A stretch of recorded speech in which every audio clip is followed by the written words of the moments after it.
Puede sentarse, amados. Quiero aprovechar por un minuto para mencionar que en el día de ayer el cuerpo de mujeres de la iglesia le hizo un homenaje a la hermana Rosita y creo que fue un merecido homenaje. Ella está aquí en la puerta. Muchas felicitaciones, Rosita.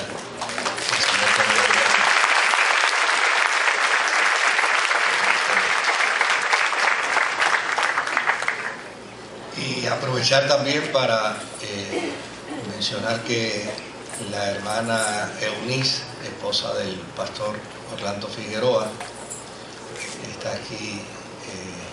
En el día de ayer fue intervenida quirúrgicamente por esta situación del apéndice.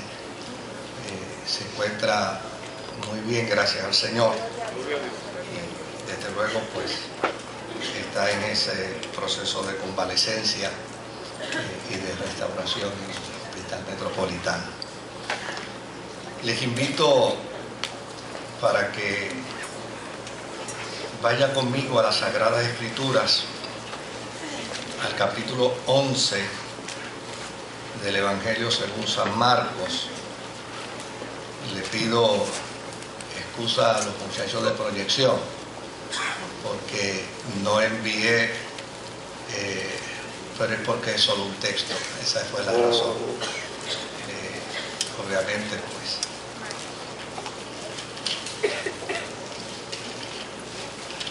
el trabajo que ellos realizan allí en la consola exige y requiere la coordinación de los que estamos acá, porque si no entonces no sale como ellos desean que salga el trabajo. Marcos capítulo 11, verso 1 al 2, y luego saltamos al versículo 7. 11, 1 al 2, y luego saltamos al versículo 7. Y dice la palabra del Señor: cuando se acercaban a Jerusalén y llegaron a Betfagé y a Betania, junto al monte de los Olivos, Jesús envió a 2 de sus discípulos con este encargo: vayan a la aldea que tienen enfrente, y tan pronto como entren en ella, encontrarán atado un burrito en el que nunca se ha montado nadie. Desátenlo y tráiganlo acá. Verso 7. Le llevaron pues el burrito a Jesús. Luego pusieron encima sus mantos y él se montó. Muchos tendieron sus mantos sobre el camino. Otros usaron ramas que habían cortado en los campos. Tanto los que iban delante como los que iban detrás gritaban: Hosana, bendito el que viene en el nombre del Señor. Bendito el reino venidero de nuestro Padre David. Hosana en las alturas.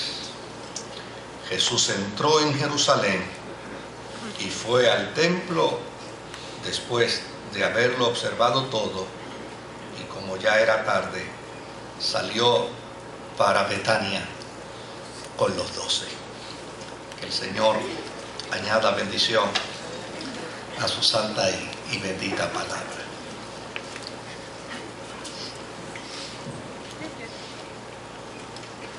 Hoy la cristiandad da inicio a la celebración de la Semana Santa,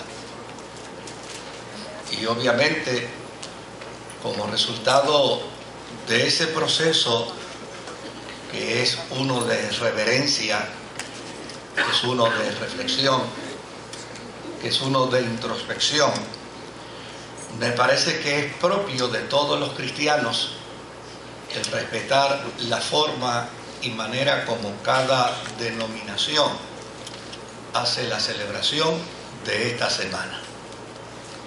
Es una celebración donde cada creyente, cada cristiano, indistintamente su concepto denominacional y su forma de interpretar denominacionalmente su experiencia, es el periodo de tiempo donde todos los cristianos, en una actitud reverencial, agradecemos al Señor el que nos haya enviado a Jesucristo, nuestro Salvador. De hecho, a lo largo de toda la semana estaremos ocupándonos de este tema, de la pasión, muerte y resurrección de nuestro Señor Jesucristo. Y esta noche, para aquellos que así lo interesen, les estaré contando qué sucedió el lunes después que Jesús entró a Jerusalén, qué sucedió el martes, qué sucedió el miércoles y el jueves. Esto con la intención entonces de el viernes, en los dos cultos de la mañana, poder hablar sobre lo que implica la experiencia de la muerte de Jesucristo en la cruz del Calvario. Desde luego, no es una mera coincidencia el que Cristo entrara a Jerusalén y muriera en la celebración de la Pascua. En lo que compete a la vida y al ministerio de Jesús, no hubo nada que se diera al margen o paralelamente a las Escrituras. Todo lo que aconteció en la persona de Jesús, incluyendo hasta palabras sencillas como tengo sed, incluyendo hasta en palabras sencillas como Padre, perdónanos. Cada una de las expresiones, cada uno de los dichos, cada uno de los actos de Jesús fueron dados como evidencia contundente de que Él era quien cumpliría todas las Escrituras. Tan es así que cuando se menciona la expresión en la cruz, tengo sed, dice el autor, y esto lo dijo para que se cumpliera la Escritura. Es decir, no hay una coincidencia en ninguno de los actos de Jesús. No fue un ups lo que sucedió. Todo lo que aconteció en la persona de Jesús estaba perfectamente profetizado y declarado que iba a suceder de esa manera. Cuando Jesús entró a Jerusalén, en esta expresión cristiana donde se ha denominado paradójicamente la entrada triunfal, porque a fin de cuentas hay que tener ojos espirituales para poder declarar la entrada de Jesús a Jerusalén como la entrada triunfal, cuando a fin de cuentas fue allí como resultado de esa entrada que fue arrestado, y como resultado de esa entrada fue enjuiciado, y como resultado de esa entrada fue condenado, y como resultado de esa entrada fue asesinado. Pero la fe cristiana llama a esa experiencia la experiencia triunfal de la vida cristiana. Ahora, cuando Jesús entra a Jerusalén, entra precisamente el día cuando todos los judíos piadosos deciden escoger el Cordero para la festividad de la Pascua. Y es interesante porque las Sagradas Escrituras presentan a Jesús como el Cordero de la Pascua, el Cordero Pascual. Juan el Bautista, cuando habló de Jesús y presentó a Jesús, dijo: he aquí el Cordero de Dios que quita el pecado del mundo. Por el otro lado, el apóstol San Pablo, escribiendo su carta a los Corintios, en el capítulo 5 y versículo 7 de Primera de Corintios, dice: Jesucristo es nuestra Pascua. Él es nuestra celebración pascual. Ahora, cuando en las Escrituras se toma el tiempo y se toma el cuidado de presentar el día en que Jesús entra a Jerusalén, se toma porque precisamente ese era el día, según se había establecido dentro del contexto de la ley, era el día en que todo piadoso de Israel seleccionaba un corderito. Lo seleccionaba precisamente para una semana después darlo en sacrificio y en propiciación por sus pecados. Jesucristo llegó a Jerusalén el día en que todos buscaban un cordero, y Él se estaba ofreciendo precisamente para ser el Cordero de Dios. Así es que la Semana Santa, para nosotros los cristianos, que comienza precisamente con esta celebración, la celebración de la entrada triunfal de Jesús a Jerusalén, nos plantea esa gran verdad, nos plantea esa expresión extraordinaria de gracia asertiva de Dios para la vida de nosotros. Porque el día que en Israel todo el mundo salía a buscar un corderito para el sacrificio, Jesús entraba en un pollino para ofrecerse como el Cordero Pascual anunciado.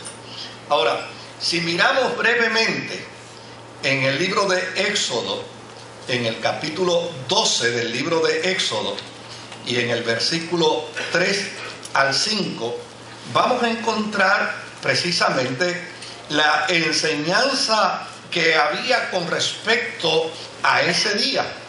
Dice la palabra del Señor en el capítulo 12 de Éxodo, en el versículo 3 al 5. Hablen con toda la comunidad de Israel y díganle que el día 10º de este mes todos ustedes tomarán un cordero por familia, uno por cada casa. Si alguna familia es demasiado pequeña para comerse un cordero entero, deberá compartirlo con sus vecinos más cercanos, teniendo en cuenta el número de personas que sean y las raciones de cordero que se necesiten, según lo que cada persona haya de comer. El animal que se escoja puede ser un cordero o un cabrito de 1 año, pero sin defecto. Ese era el día donde todo judío entendía debía salir a buscar un cordero para dicha celebración. Ahora, cuando uno conoce ese contexto, es que puede entender precisamente lo que el autor bíblico nos plantea, lo que el autor bíblico nos dice. El autor bíblico nos declara, cuando llegó ese momento, dice, era necesario ir a Jerusalén. Era necesario. O sea, no había otra alternativa. Era necesario. Era necesario ir ese día porque era el día donde se demarcaba el cumplimiento de la profecía, donde se demarcaba el cumplimiento de la intención y del propósito de Dios para presentar a su Hijo Jesucristo como el Salvador del mundo. Hay otra expresión que utiliza el autor del documento y él dice: enfiló su rostro hacia Jerusalén. Y desde luego, cuando se demarca aquí el que Jesús enfiló su rostro hacia Jerusalén, lo que esto quiere decir es que a pesar de lo que podría suceder, no había otra alternativa, porque era el día que Dios había escogido para que el Cordero de Dios fuese reconocido por Israel y fuese declarado por Israel como la única fuente, como la única alternativa, como el único vehículo de salvación para el mundo. Por eso la historia. Llegó el momento, Jesús enfila su rostro hacia Jerusalén y ahora le dice a sus discípulos: ustedes salgan, van a encontrar un burrito atado, ustedes van a tomar ese burrito. Si alguien apareciera y les preguntara, para dónde llevan el burrito, simplemente díganle que el maestro lo necesita y luego lo devolverá. Y eso será suficiente para que llana y sencillamente el dueño del burrito entienda con perfecta claridad que no puede haber objeción para poner en las manos del Hijo de Dios el sinónimo de la paz, el sinónimo del triunfo, el sinónimo de la victoria, porque a fin de cuentas, cuando se entraba a una nación en un burrito y cuando se entraba bajo esas condiciones, lo que se estaba anunciando era la paz, era el triunfo y la victoria de un gran conquistador. Desde luego, uno busca alguna información con respecto a este tema y encuentra algunos planteamientos interesantísimos que se hacen al respecto. Un estudioso de las Escrituras llegó a la siguiente conclusión, y obviamente tiene el perfecto derecho para concluir, y uno tiene el perfecto derecho a estar o no estar de acuerdo con él. Pero él dice que Jesús era un gran estratega, y que como un gran estratega que era, él tuvo que haber planificado con antelación su entrada para ese día, y que desde luego dentro de la planificación había contratado al dueño del burrito para que lo pusiera allí, y entonces una vez colocar allí el burrito, la contraseña era del contrato, ¿no? El Señor lo necesita. Él tiene el perfecto derecho a opinar. Ahora, para mí, la grandeza de este evento, de la entrada de Jesús a Jerusalén, radica en que Jesús conocía perfectamente el reloj de Dios. Jesús entendía perfectamente el cronos de Dios. Jesús entendía perfectamente el kairos de Dios. No había nada en la vida de Jesús que no conociera del Padre, que no entendiera del Padre, que no supiera del Padre. Y desde luego, él sabía que aquel era el momento para entrar entrar a Jerusalén y de esa manera hacerle saber al pueblo que no había necesidad a partir de entonces de buscar un cordero para la celebración pascual, porque él era el cordero pascual de que ya se había anunciado. El pueblo, mire qué dato interesante. Tal vez si siguiéramos con la tesis de este teólogo, tendríamos que pensar que entonces también contrató al pueblo.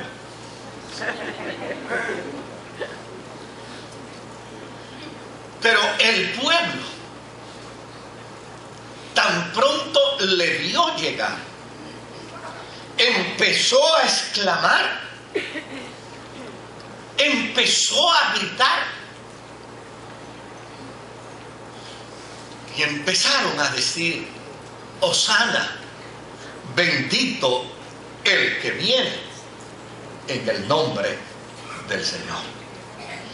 Desde luego, el pueblo no sabía a ciencia cierta toda la implicación de su grito. El pueblo no comprendía a ciencia cierta todo lo que esto podía significar.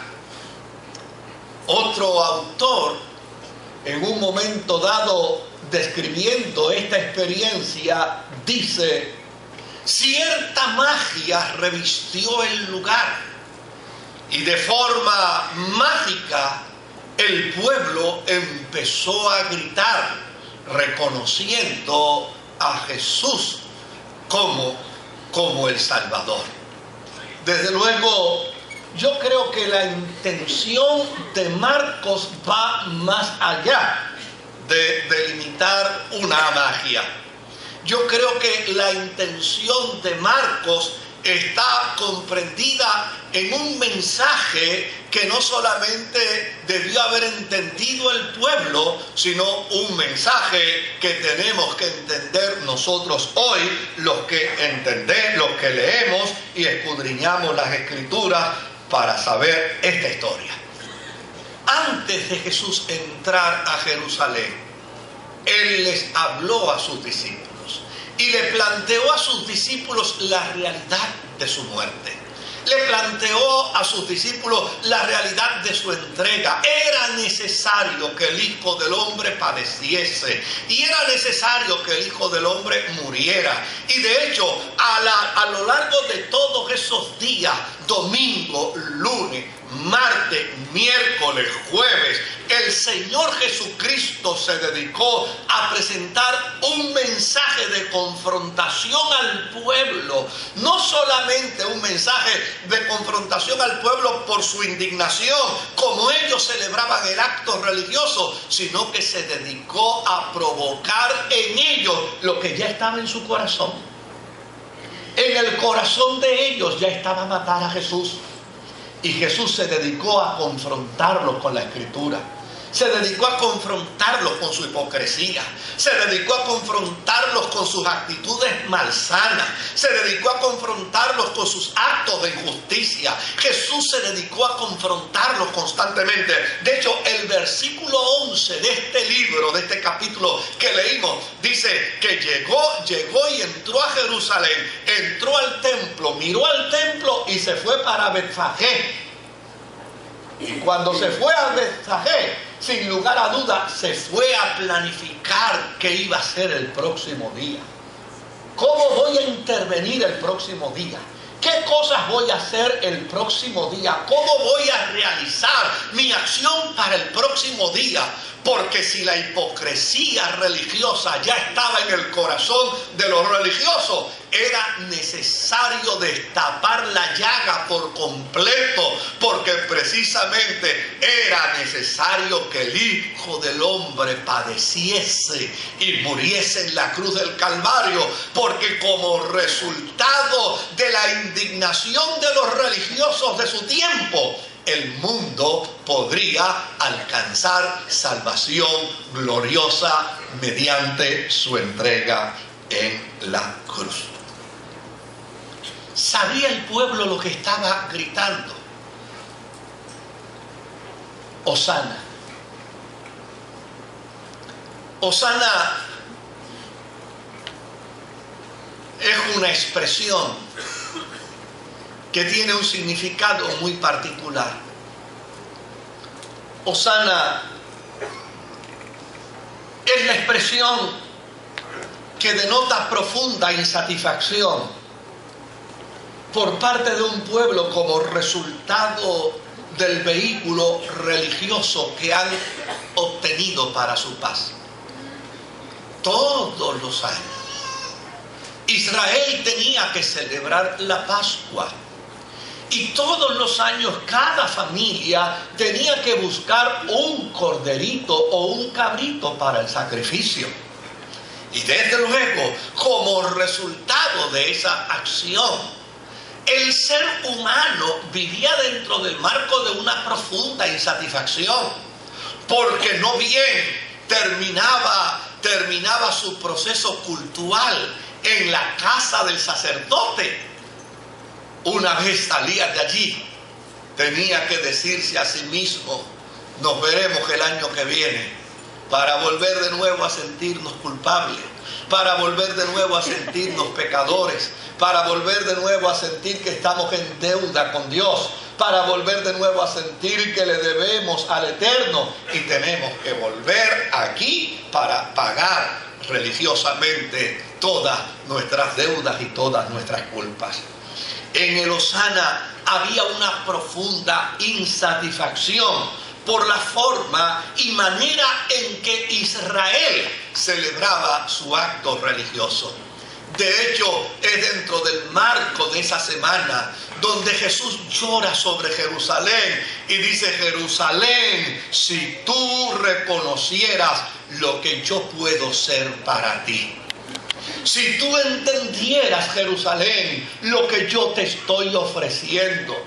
Si tú comprendieras, Jerusalén, la alternativa que yo te estoy dando y la oportunidad que te estoy ofreciendo. Porque llana y sencillamente aquella experiencia fútil religiosa debía acabarse de una vez y para siempre. Porque el único vehículo que puede producir auténtica y verdadera reconciliación con Dios se llama Jesucristo.